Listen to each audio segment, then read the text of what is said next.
Lecture है जिसमें हम हमारी बाकी की ऑर्गेनेलीज पढ़ लेंगे जितनी हमारी बची है। नेमली हमारे बचे हैं वैक्यूल्स एंड राइबोसोम्स। तो आज हम ये दोनों ऑर्गेनेलीज खत्म करके सेल ऑर्गेनेलीज वाला टॉपिक हमारा यहीं पे फिनिश हो जाएगा। तो लेट्स स्टार्ट विद वैक्यूल्स। तो वैक्यूल्स क्या होते हैं? छोटे छोटे स्फेरिकल स्ट्रक्चर्स होते हैं मेम्ब्रेन बाउंड, जिनके अंदर मटेरियल फिल्ड होता है। अब वो मटेरियल या तो फ्लूइड हो सकता है यानी कि लिक्विड, या फिर कोई सॉलिड मटेरियल हो सकता है। ठीक है, जनरली ये प्लांट्स में तो प्रेजेंट होते हैं, लेकिन ये एनिमल्स में या तो छोटे साइज के होंगे और टेम्पररी होंगे या फिर एब्सेंट होंगे। Mainly they are present in plants. तो सबसे पहला पॉइंट हमने ये पढ़ लिया कि इसमें सॉलिड या फिर fluid filled membrane bound sac like organelle. अब ये जो इसकी मेम्ब्रेन होती है वैक्यूल्स की, it is known as tonoplast. Vacuole की मेम्ब्रेन का नाम होता है टोनोप्लास्ट। इंपॉर्टेंट 1 मार्क क्वेश्चन है। ठीक है, वैक्यूल की मेम्ब्रेन को बोलते हैं tonoplast and it is a semi permeable membrane.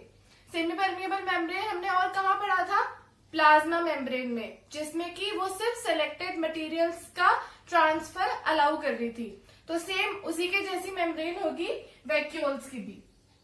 Third point आ जाता है कि एनिमल्स में या तो ये एब्सेंट होंगे कम्प्लीटली, या फिर अगर प्रेजेंट होते हैं तो बहुत ही छोटे साइज के होते हैं और टेम्पररी होते हैं, मतलब कुछ टाइम बाद वो डिसअपियर हो जाएंगे।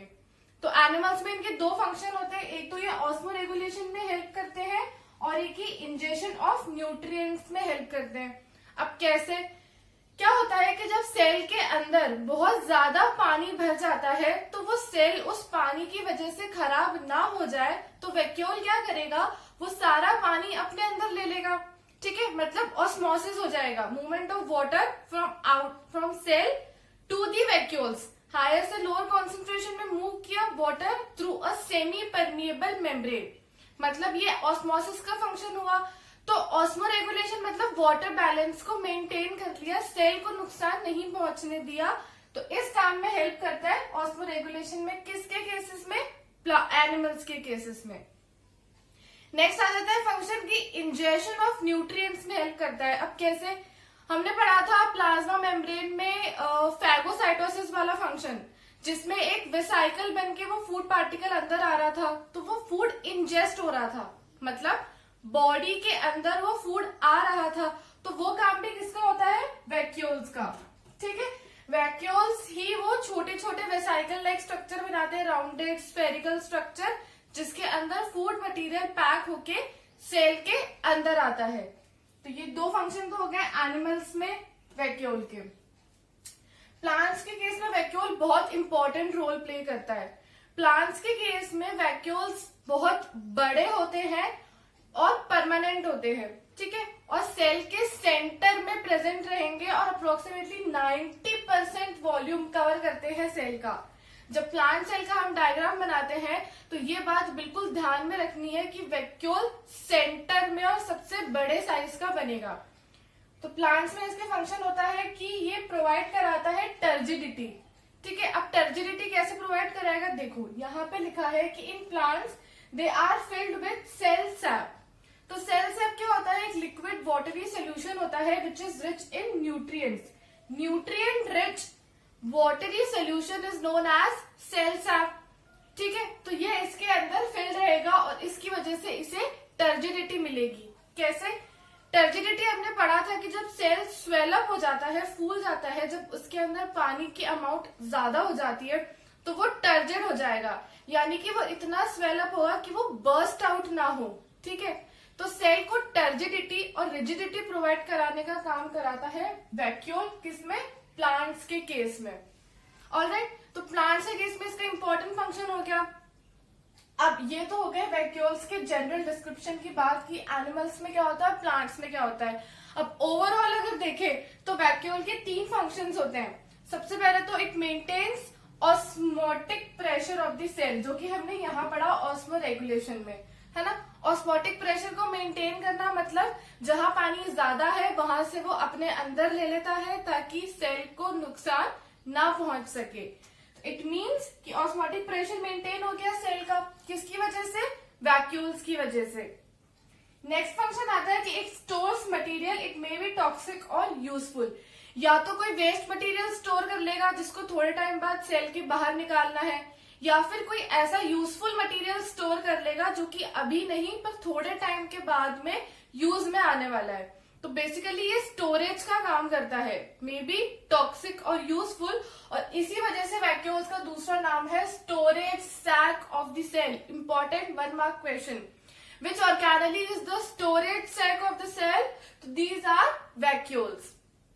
थर्ड फंक्शन आ जाता है इट प्रोवाइड्स टर्जिडिटी और रिजिडिटी, जो कि अभी हमने प्लांट्स के केस में पढ़ा कि कैसे वैक्यूल टर्जिडिटी और रिजिडिटी प्रोवाइड कराता है ना। अपने अंदर सोल्यूशंस का इंटेक करके, वो वाटर इंटेक करके स्वेल अप हो जाता है ताकि सेल बर्स्ट आउट ना हो सके और एक परफेक्ट शेप प्रोवाइड कराता है।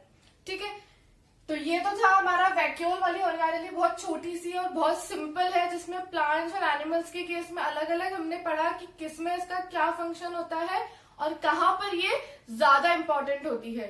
क्योंकि प्लांट्स को एक जगह खड़े रहना होता है, उनको स्टोरेज का बहुत सारा काम होता है, उनको बार बार कई बार फूड नहीं मिलता तो वैक्यूल से ही वो फूड अपना लेते हैं। तो उस केस में हमने पढ़ा कि प्लांट्स के केस में वैक्यूल्स ज्यादा इंपॉर्टेंट होते हैं। ठीक है, एनिमल्स के केस में उतना नहीं होता। और ये 3 ओवरऑल फंक्शन हो गए वैक्यूल्स के, अगर इन जनरल में पूछा जाए कि what are the functions of vacuole. Okay, अब एक चीज आती है कि हमने कहा कि सेल के अंदर ये जो वैक्यूल है ये स्टोरेज का काम करता है। तो क्या स्टोर कर सकता है? मेनली वाटर स्टोर कर सकता है या फिर कोई फूड मटेरियल स्टोर कर सकता है। तो जैसे कि कभी देखा होगा कि जो प्लांट होता है अगर उसको बहुत टाइम तक पानी ना दो तो वो मुरझा जाता है। ऐसा क्यों होता है? क्योंकि अभी ये वैक्यूल है और इसके अंदर हमारा प्रेजेंट है वाटर प्लस न्यूट्रिएंट्स, है ना, यानी कि इसके अंदर प्रेजेंट है हमारा सेल सैप। तो क्या होगा, जब बाहर से प्लांट को वाटर नहीं मिलेगा तो न्यूट्रिएंट्स भी नहीं मिलेंगे, क्योंकि न्यूट्रिएंट्स वाटर में डिसॉल्व होकर ही प्लांट में एब्जॉर्ब होते हैं। तो जब बाहर से सप्लाई नहीं होता है तो ये क्या करता है कि बाहर अभी कॉन्सेंट्रेशन कम है सेल सैप की और अंदर ज्यादा है, तो ये सेल सैप अंदर से बाहर मूव करेगा, यानी कि वैक्यूल श्रिंक होगा।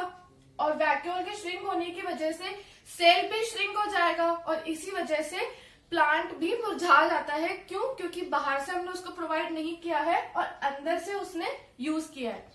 जब वापस कंडीशंस नॉर्मल हो जाती है, जब बाहर से मटेरियल्स उसको वापस मिल जाते हैं, तो वापस ये अपना शेप मेंटेन कर लेता है और प्लांट को टर्जिडिटी एंड रिजिडिटी प्रोवाइड कराता है।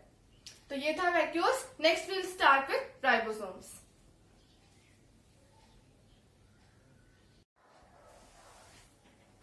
Okay, so next topic is ribosomes. हालांकि राइबोसोम्स 9th क्लास की एनसीईआरटी में नहीं दे रखे, बट फिर भी हमने एंडोप्लाज्मिक रेटिकुलम में पढ़ा राइबोसोम्स का फंक्शन, फिर हमने न्यूक्लियस में पढ़ा। तो एक बार स्टडी कर लेते हैं कि राइबोसोम्स एक्चुअली होते क्या हैं। तो these are spherical small granular structures which are present in cytoplasm or bounded to endoplasmic reticulum which are rich in RNA and proteins। मतलब ये बिल्कुल छोटे छोटे स्फेरिकल ग्रैनुलर स्ट्रक्चर्स होते हैं, बहुत स्मॉल स्ट्रक्चर्स जो कि आरएनए और प्रोटीन से कंपोज होते हैं, उससे मिलकर बने हुए होते हैं। ठीक है, RNA which is ribose nucleic acid which is a type of genetic material which is basically found in primitive cells। जैसे कि यूकैरियोटिक सेल में डीएनए प्रेजेंट होता है, ऐसे ही प्रोकैरियोटिक सेल में जो जेनेटिक मटेरियल होता है वो जनरली आरएनए होता है। तो these are composed of RNA and proteins. Next is ये नॉन मेम्ब्रेनस होते हैं। जब हमने स्टार्टिंग में सेल ऑर्गेनेलीज का क्लासिफिकेशन पढ़ा था, सिंगल मेम्ब्रेन, डबल मेम्ब्रेन, तो उसमें हमने कहा था कि दीज आर नॉन मेम्ब्रेनस, और यही रीजन है कि ये प्रोकैरियोट्स में भी प्रेजेंट होते हैं। अब ये 2 टाइप्स के होते हैं, 70S एंड 80S टाइप। ठीक है, जो 70S टाइप होते हैं वो तो प्रोकैरियोट्स में प्रेजेंट होते हैं और जो 80S टाइप होते हैं वो प्रेजेंट होते हैं यूकैरियोट्स में। अब ये जो S होता है it is Svedberg's unit which is a sedimentation coefficient जो कि मेजर करता है डेंसिटी को। ठीक है, स्वेटबर्ग्स यूनिट इसको इसलिए कहते हैं क्योंकि द साइंटिस्ट वो डिस्कवर्ड इट, दिस यूनिट, उनका नाम था स्वेटबर्ग। तो that's why S is the Svedberg's unit. Sedimentation coefficient जो कि मेजर करता है डेंसिटी को, मतलब दोनों में से कौन सा राइबोसोम जल्दी सेटल डाउन हो जाएगा, मतलब कौन सा, अगर नॉर्मल लैंग्वेज में कहे तो कौन सा राइबोसोम ज्यादा हैवी है। तो 80S settles faster as compare to 70S, तो ये प्रिमिटिव हो गए। तो इसलिए 70S वाले राइबोसोम्स प्रोकैरियोट्स में होते हैं एंड 80S वाले राइबोसोम्स यूकैरियोट्स में प्रेजेंट होते हैं।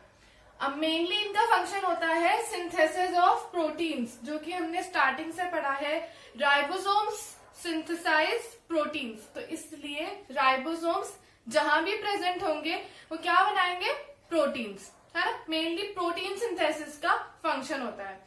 तो ये तो थे राइबोसोम्स। अब नेक्स्ट एक छोटा सा टॉपिक हमें पढ़ना है सेंट्रोसोम, जो कि हमारी एनसीईआरटी में नहीं है, लेकिन जब हम सेल डिवीजन पढ़ते हैं तो वहां पे काम आता है। तो एक बार देख लेते हैं कि व्हाट आर सेंट्रोसोम्स।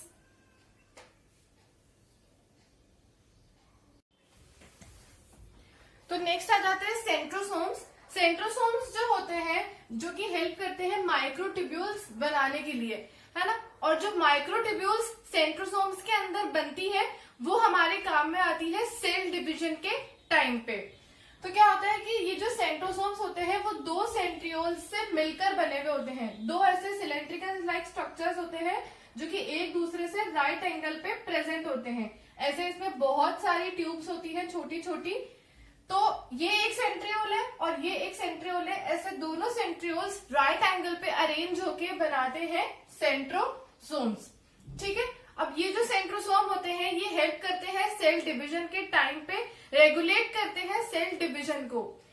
तो ये जो माइक्रोट्यूब्यूल्स बनी थी इससे फिर बनते हैं स्पिंडल फाइबर्स, और ये जो स्पिंडल फाइबर्स होते हैं ये आकर अटैच होते हैं क्रोमोसोम्स से, जिससे कि वो हेल्प करते हैं क्रोमोसोम्स के सेपरेशन में, उनके डिवीजन में। जब हम सेल डिवीजन पढ़ेंगे तो और स्पिंडल फाइबर्स और सेंट्रोसोम का फंक्शन क्लियर हो जाएगा। तो ये था हमारा आज का topic, vacuoles, ribosomes and centrosomes. इसी के साथ सेल ऑर्गेनेलीज वाला टॉपिक खत्म होता है। Thank you for listening.